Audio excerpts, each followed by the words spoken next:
अब आ जाओ rule number 35। 35 rule number is also very important. Between और अमंग के बीच का डिफरेंस हर स्टूडेंट को पता है कि बिटवीन कितने के लिए, बिटवीन इज फॉर टू। इससे भी बहुत सारे एरर्स मिलेंगे exam. Between is for to persons और थिंग्स, बिटवीन दो लोगों के लिए या दो चीजों के लिए, और अमंग दो से ज्यादा के लिए।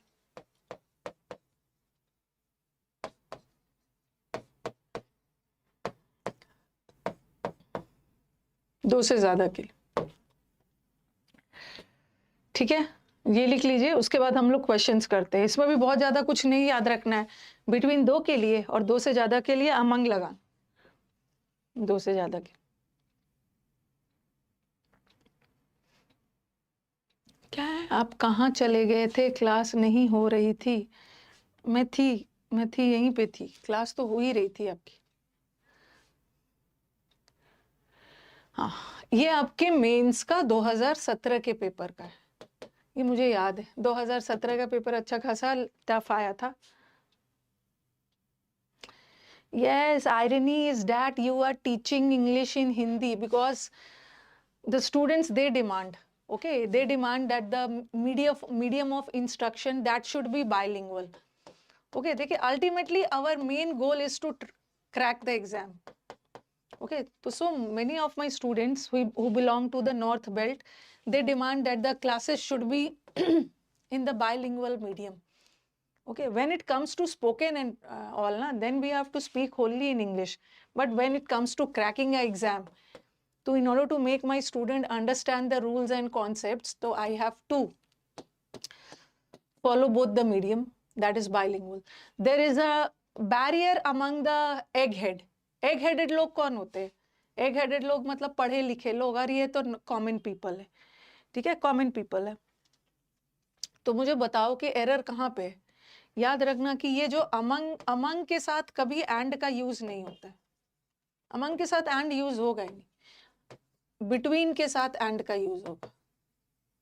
ये तो यहाँ दो लोगों की बात हो रही है ना, एक तो जो पढ़े लिखे लोग हैं और एक जो कॉमन पीपल है, उन लोगों के बीच पे बैरियर है, और अमंग नहीं होगा ना, एंड लगा है।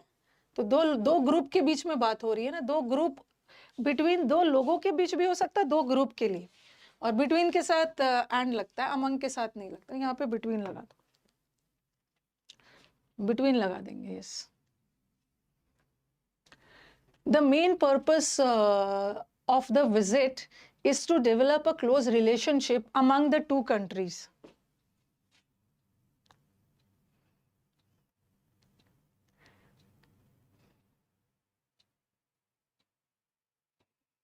See, many students, they complain na ki ma'am, please take the class solely in English. I would love to, but I have to do this against my wishes because most of the students, they demand कि ma'am आप bilingual समझाइए, हमें तो exam crack करना है, उसके बाद तो हम इंग्लिश सीख ही लेंगे। अगेन यहाँ भी दो कंट्रीज के बीच में बात हो रही है, तो अमंग मत लगा, between the two countries.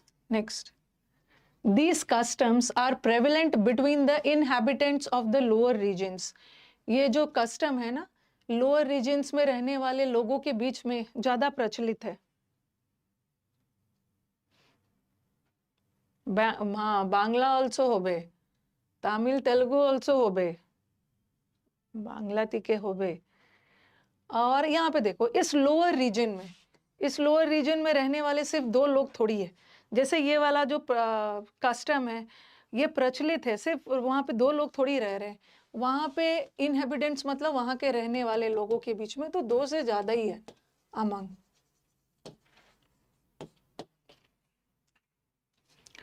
He was the fastest between all the contestants.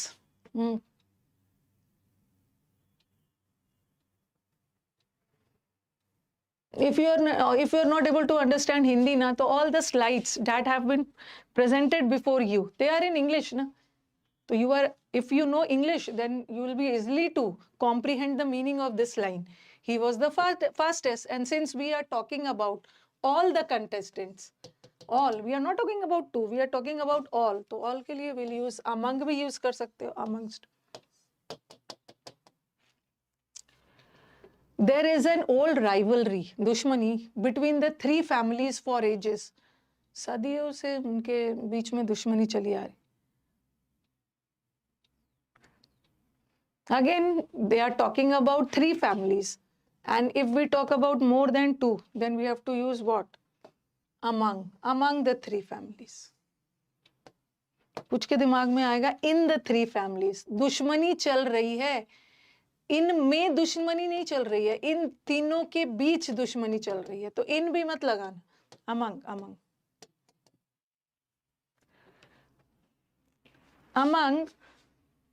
among you and me, she is quite rude to the boy.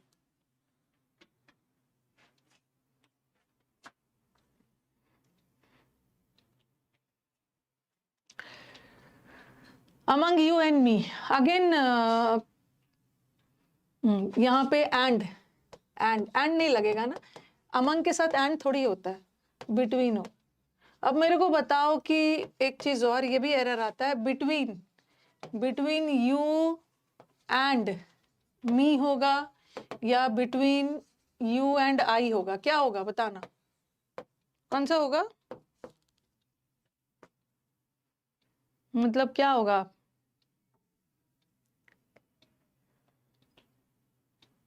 आई होगा? आई बिल्कुल नहीं होगा, क्योंकि ये बिटवीन प्रेपोजिशन है, और प्रेपोजिशन के बाद ये जो है ऑब्जेक्ट है, और कंजंक्शन बहुत वफादार टॉपिक है, ये कंजंक्शन है, ऑब्जेक्ट को ऑब्जेक्ट से जोड़ेगा। यहाँ तो वो ऑब्जेक्ट को सब्जेक्ट से जोड़ रहा था, यू एंड मी, ये वाला सब्जेक्ट है ही नहीं, ये भी ऑब्जेक्ट है और ये भी ऑब्जेक्ट है, सब्जेक्ट तो शी है, she. Ria's mother equally divided the chocolates among both her daughters. Easy है।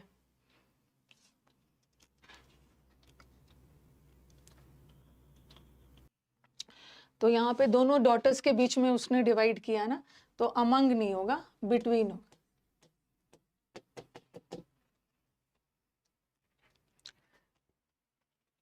Their father has left behind a huge sum.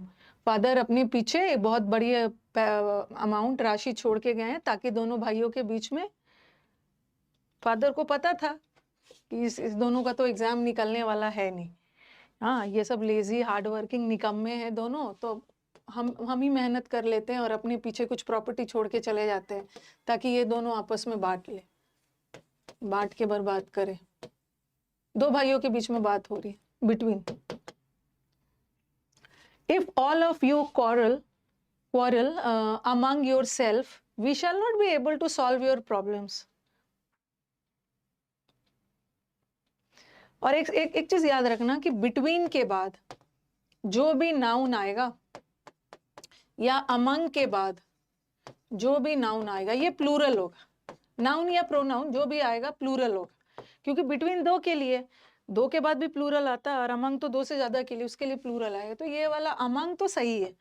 अगर आप आपस में झगड़ते हो ना तो प्रॉब्लम सॉल्व ही नहीं होगा, तो योर सेल्फ नहीं होगा, योर सेल्फ तो सिंगुलर है ना, जैसे यू जो होता है, यू सिंगुलर भी होता है और यू प्लूरल भी होता है, तो यू अगर सिंगुलर है तो उसका रिफ्लेक्सिव योर सेल्फ बनता है, अगर यू प्लूरल है तो उसका योर सेल्फ बनता है, तो यहाँ यू को प्लूरल माना है। अगर आपस में अमंग के बाद क्योंकि प्लूरल आएगा तो नाउन या प्रोनाउन प्लूरल